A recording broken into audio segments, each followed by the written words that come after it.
Logos FM, en direct du forum Croc Avenir à Thiers, le forum des métiers de bouche et de la restauration. Avec notre partenaire, la communauté de communes Thiers d'Or Montagne. Et nous sommes toujours ici en direct sur Logos FM pour le salon Croc Avenir, ici au lycée Germaine Tillon de Thiers. Nous recevons à nos micros Virginie Arzeli. Bonjour. Eh bien bonjour Logos FM. Merci beaucoup d'être avec nous. Alors vous représentez vous aujourd'hui Initiative Thiers-Ambert. Est-ce que vous pouvez nous présenter rapidement en quelques mots déjà ce qu'est Initiative Thiers-Ambert ? Alors tout à fait, je suis ravie d'être là. Donc moi je suis chargée de développement au sein du réseau Initiative Thiers-Ambert qui est un réseau national. Donc moi j'interviens au niveau du territoire Thiers-Ambert. Donc Initiative Thiers-Ambert, c'est aujourd'hui aider les créateurs, repreneurs, développeurs d'entreprises et au-delà de l'accompagnement, je dirais anté-création, création et post-création, c'est en tant que financeur s'intégrer dans un plan de financement et leur proposer des prêts à taux zéro qui vient se coupler avec un prêt bancaire et également un système de parrainage, puisqu'il faut aussi accompagner ces créateurs, repreneurs et développeurs post-création. Parce que passer des fois de salarié à chef d'entreprise, c'est une démarche. Et des fois, c'est un petit peu un changement, oui, forcément de vie. Donc, on est aussi là avec des parrains qui sont très actifs sur le territoire pour les accompagner dans les premiers mois de vie de leur entreprise. Alors si on doit résumer un petit peu comment ça peut se dérouler, j'ai une idée, j'ai envie de créer un commerce. Donc on vient vous voir, c'est ça, pour vous présenter le projet ? Tout à fait. Alors on a la chance sur le territoire de Thiers-Ambert d'avoir un réseau Entreprendre où on est différents acteurs, alors que ce soit France Travail, que ce soit les consulaires avec la Chambre de commerce, la Chambre des métiers, la Chambre d'agriculture et d'autres financeurs pour des garanties bancaires.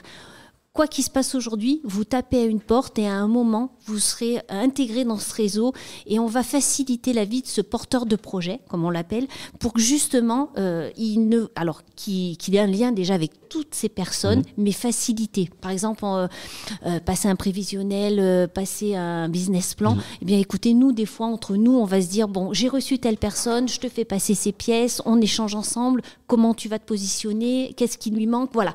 Donc aujourd'hui, on a cette force-là au sein du réseau Entreprendre en Livradois-Forez, donc Thiers, Ambert et au-delà, d'avoir cette facilité. Aujourd'hui, le porteur de projet est vraiment pris en charge très rapidement. Alors, c'est les retours qu'on a, c'est pas de la fausse modestie, mais voilà, de se dire, voilà, c'est moins compliqué et des fois, ça facilite forcément ce parcours qui peut être un parcours quand même du combattant. Est-ce que vous avez aussi la casquette de conseiller quelque part ? La personne arrive avec un projet, finalement, en réfléchissant un petit peu, le projet n'est pas viable en l'état actuel. Est-ce que vous êtes là aussi pour l'aider, le conseiller ? Oui. Tout à fait, de mettre des warnings. Alors nous, le porteur de projet passe en comité d'agrément avec des experts. Alors vous pouvez avoir des assureurs, les banquiers, des retraités, experts comptables, voilà, qui sont nos parrains justement. Et c'est vrai qu'on a intégré et de plus en plus, parce que la conjoncture va dans ce sens-là, un système donc d'évaluation de projet. Et en fait, on se rend compte qu'aujourd'hui, on préfère ajourner un projet de 1, 2 ou 3 mois parce qu'on va se rendre compte que le porteur de projet, il a peut-être pas eu un système de négociation de loyer ou peut-être qu'il se rendait pas compte qu'il fallait, pour un permis d'exploitation, aujourd'hui on parle justement des métiers de bouche ou une formation HACCP, il n'a pas le financement. Donc on préfère ajourner, lui dire on vous met 2 parrains, 1 ou 2 parrains, et on va mener ensemble, voilà, il y a des warnings, et on va répondre justement à ces warnings, et justement vous repassez en comité. Et puis, nous aussi, de notre côté, on se dit, on laisse partir un porteur de projet, mais en fait, il a toutes les clés en main. Alors, on va les appeler les partenaires, vos partenaires qui viennent justement avec leurs idées de création de repreneurs. On imagine c'est la quasi-totalité.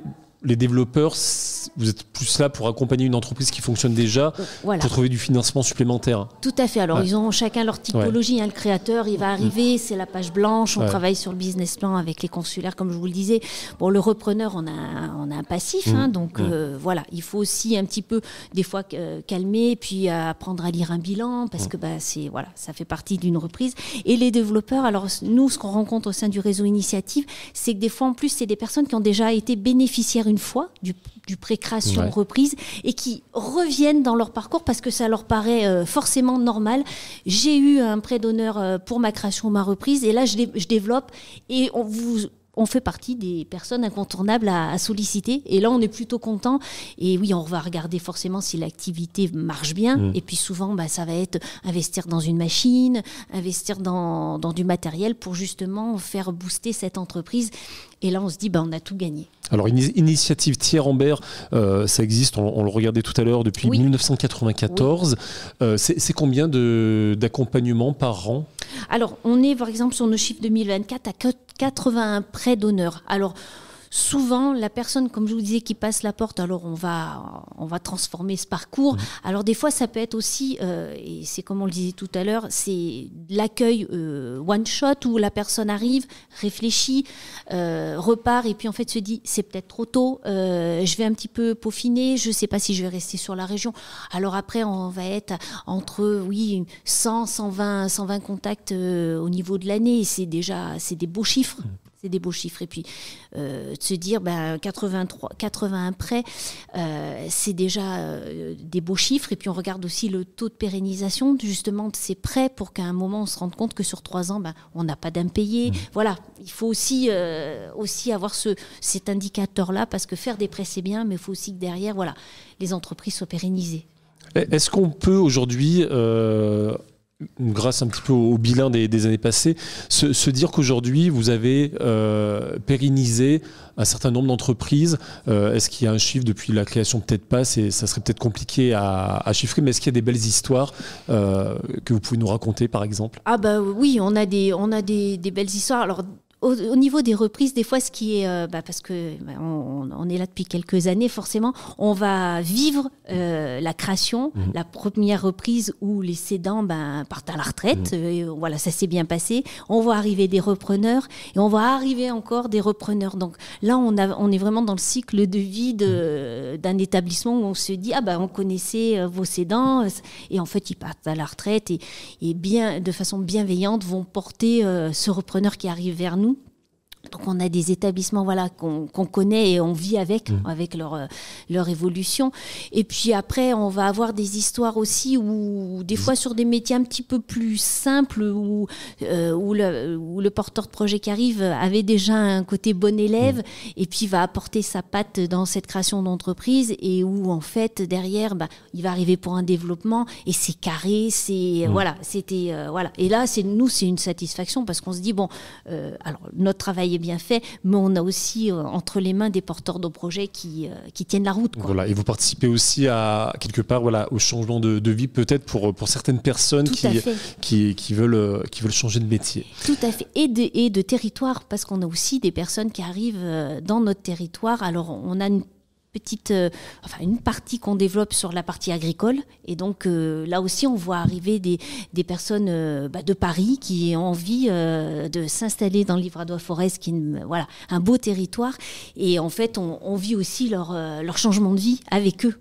On fait un peu partie de pendant quelques mois de leur vie aussi à ces porteurs de projets et puis nous aussi on va des fois, au moment de grandes décisions, porter certains projets comme des bébés, parce que nous aussi, on vit cette création avec eux. Vous êtes les parents adoptifs un petit peu du bébé. C'est ça. Dernière question, aujourd'hui, votre présence aujourd'hui ici au forum Croc Avenir. Oui. Pourquoi ?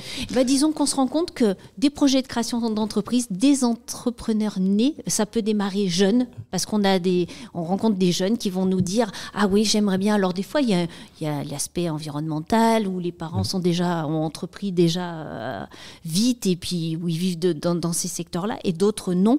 Mais aussi déjà pour leur donner les premières clés. Donc, devenir entrepreneur, c'est quoi ? Alors, par le biais de certains cursus scolaires, on apprend déjà ce que c'est la création d'entreprise et d'autres non. Donc, on voulait être là, et puis je suis là avec les consulaires, donc la chambre de commerce, parce que il faut déjà jeune répondre à ces questionnements. Donc c'est pour ça qu'on se sent forcément ici et puis forcément près du jeune et de la formation aussi, parce que la formation fait partie du process de création d'entreprise. Très bien. Merci beaucoup Virginie Arzeli d'avoir été avec nous. Restez branchés sur Logos FM. On reste et on vous fait vivre cette deuxième édition de Croc Avenir ici au lycée Germaine Tillon de Thiers.